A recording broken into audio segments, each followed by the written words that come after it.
Oh, I would definitely say that humans and dogs can definitely have a bond. It's so obvious. All you have to do is look at how many people have dogs and what we do for them, where we take them. Any day I go to work with my dog is a good day. There's never a bad day. There's no question that people love their dogs. But these stories will tell that there is something unique about that relationship when the owners trust their dogs with human lives.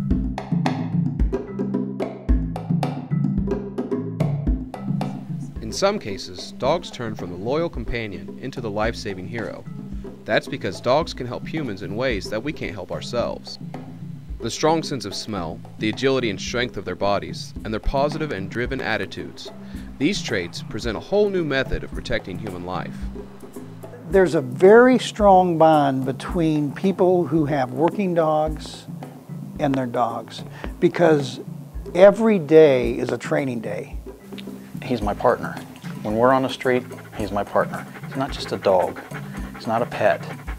I feed my dogs raw, which is kind of ridiculous. We chop up chickens and,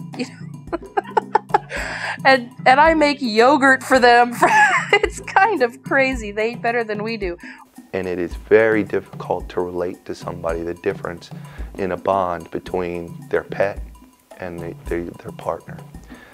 These handlers and their dogs are asked to go and do some of the most dangerous stuff known to man. How do you compare that bond with your house pet that just wants to be petted? Why do we do all these things? It's because we love them. And they must give us something back or we wouldn't be so motivated. Suzanne is a loving wife and mother of 2 daughters living in Springboro, Ohio. She shares her home with 3 dogs. Okay, well, the first cardigan that we purchased is Monty, and this is Monty. When the Geisler family first brought Monty into their home, they intended to take him to dog shows and obedience trials. They had no idea how grateful they were going to be to have him around. Suzanne has type 1 diabetes. People with type 1 diabetes are unable to produce insulin on their own, so they're dependent on insulin injections to regulate their blood sugar. You always have to have that little bit of insulin all the time, all the time, all the time. And if you get too much, then your blood sugar goes very low. You get shaky, your hands will start to shake. You might have, my vision, gets real narrow and maybe fuzzy and blurry. You just won't make any sense. You'll be very confused. Eventually you'll become unconscious and have a seizure. Carl is Suzanne's husband. She developed diabetes only a few months after they got married. During and after her second pregnancy with Grace, while she was breastfeeding, the hormone levels in her body and her blood sugars got very erratic. And she had more than a few seizures at night, full-blown grand mal seizures, and I would have to give her a shot of glucagon, which is, there's a vial and a syringe, and you have to push the syringe in the vial. There's a pill inside there. Squeeze in the liquid, dissolve the pill, suck it back out, and then give her the shot while she's having a seizure. That wasn't much fun. I had to do that. I've lost count how many times I had to do that. Now I've had diabetes 30 years. I don't feel all those subtle changes that mark the early stages of hypoglycemia. Catching the hypoglycemia as early as possible is critical. However, Suzanne has gotten some unexpected help lately from her 4-legged friend. There's a kitty. There's a kitty. Go get the kitty. And one night, it was in the middle of the night, and Monty jumped on top of me in bed, right on my chest in the middle of the night, and woke me up. And when I woke up, I realized that I was having a lot of symptoms of a bad hypoglycemic reaction. I was very weak and sweaty, perspiring and shaking. So I was able to get up and get myself some orange juice and go back to sleep. And it wasn't until the next morning that I started thinking, why did he jump on me? But I feel strongly that he could sense something wasn't right. It wasn't usual. Dogs can actually smell diabetes. Some dogs are even trained to alert their owner when something is wrong. According to the organization called Cancer and Biodetection Dogs, a dog's acute sense of smell can often detect an odor. At this time, it's unknown exactly what the dogs are detecting. Monty was never trained to detect hypoglycemia. Despite that, he has continued to wake Suzanne up each time she's had dangerously low blood sugar since our interview. The Geislers think this is because Monty is in tune with Suzanne's normal scent and has learned that a different scent, the scent of hypoglycemia, leads to trouble. And we're really obviously happy that Monty did that, and it does show, how close a bond can be between a dog and a human. An unsung hero in the canine world. Search and rescue dogs track down lost people or remains of the deceased. Their hypersensitive nose does most of the work. A dog's sense of smell is 100,000 times better than a human's. As members of Ohio Task Force 1, Lieutenant Terry Trepanier and his dog Woody help find victims of natural and man-made disasters. Ohio Task Force 1 trains and deploys search and rescue efforts nationwide. Terry also founded the private, non-profit team called Southwestern Ohio Search and Rescue. Police officers and firefighters make up much of the team, but citizens with certified dogs are encouraged to volunteer as well. You want an athletic dog, a dog that has a history of being athletic, long legs, a dog that has good stamina. What you're doing is you're looking for the working or sporting dogs in most instances, especially for wilderness, disaster work. You're looking for just like somebody's hunting dog or a police dog. It's the same qualities is what we're looking for.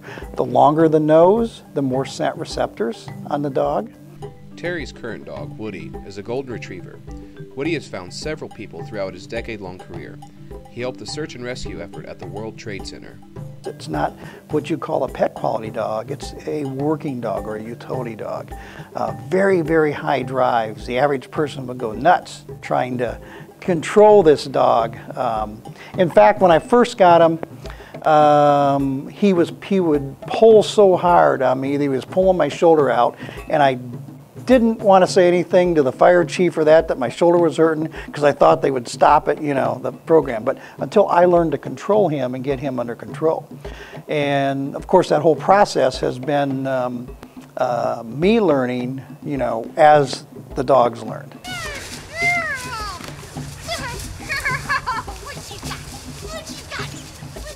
Because of the dog's excellent sense of smell, he can find the victim much faster than a team of people searching.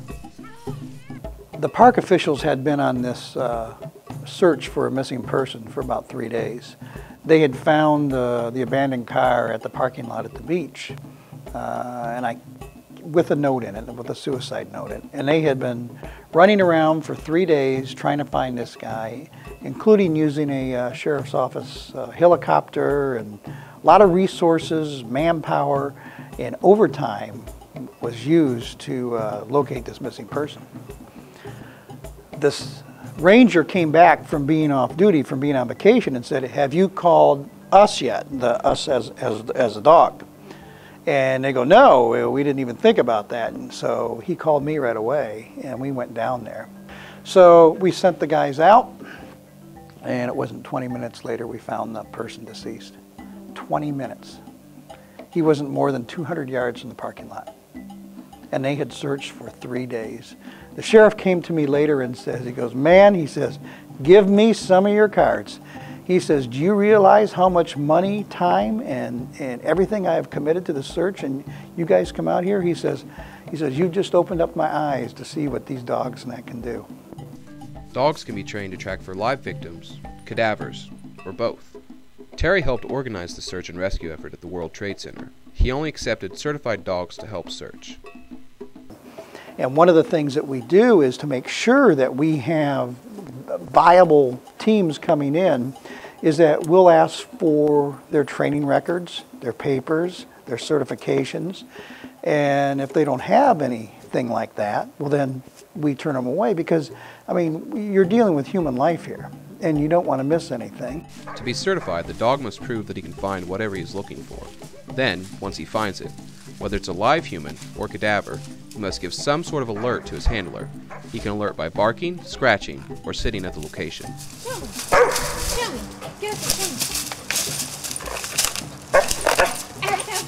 get up and There's a very strong bond between people who have working dogs and their dogs, because every day is a training day.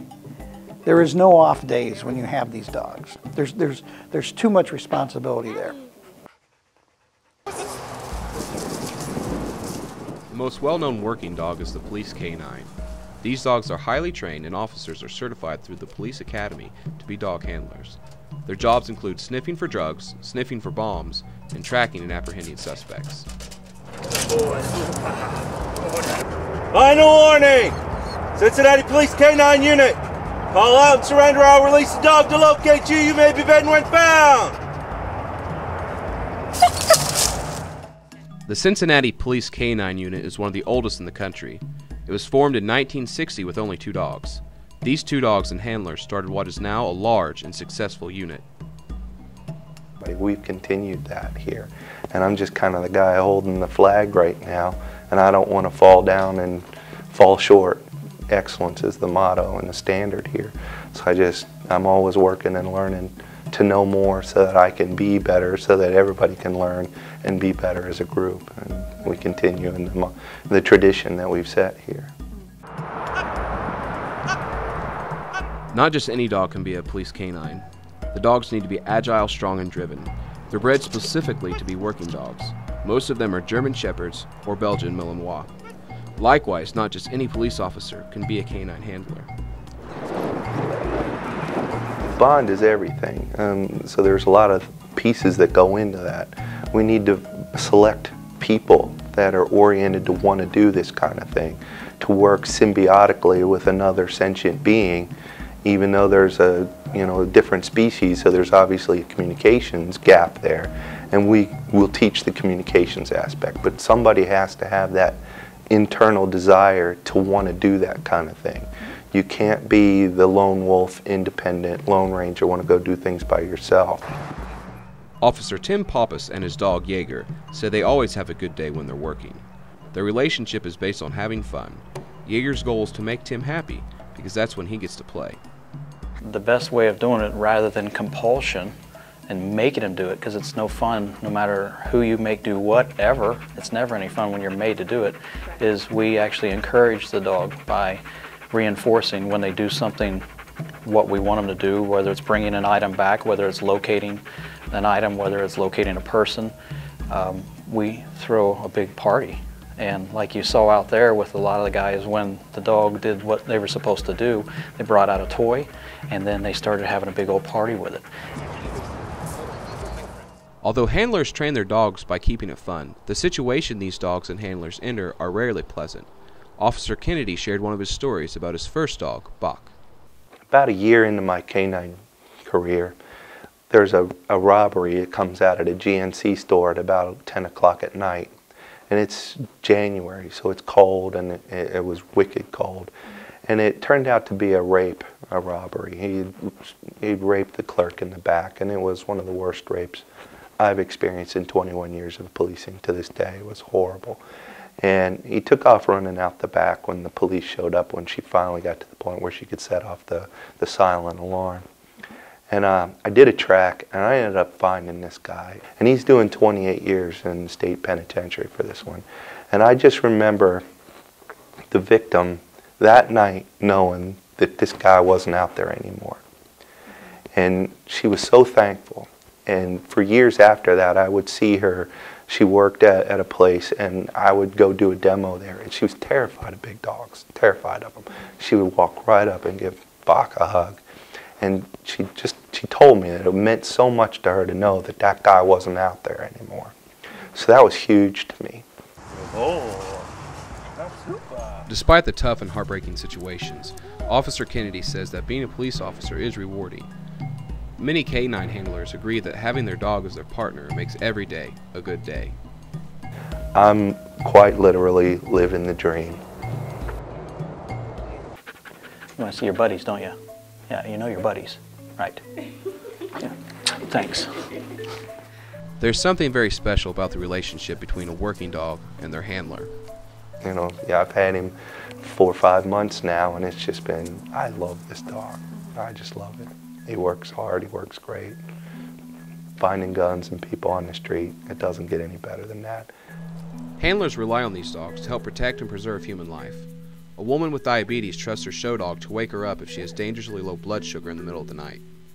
Lost victims depend on search and rescue dogs to find them and help them return home. A police dog and his handler rely on each other to stay safe while fighting crime. The handler and dog team share the significant responsibility, which makes their relationship stronger and more special. And Monty will always be my favorite, even though he's ornery. I think he's very handsome.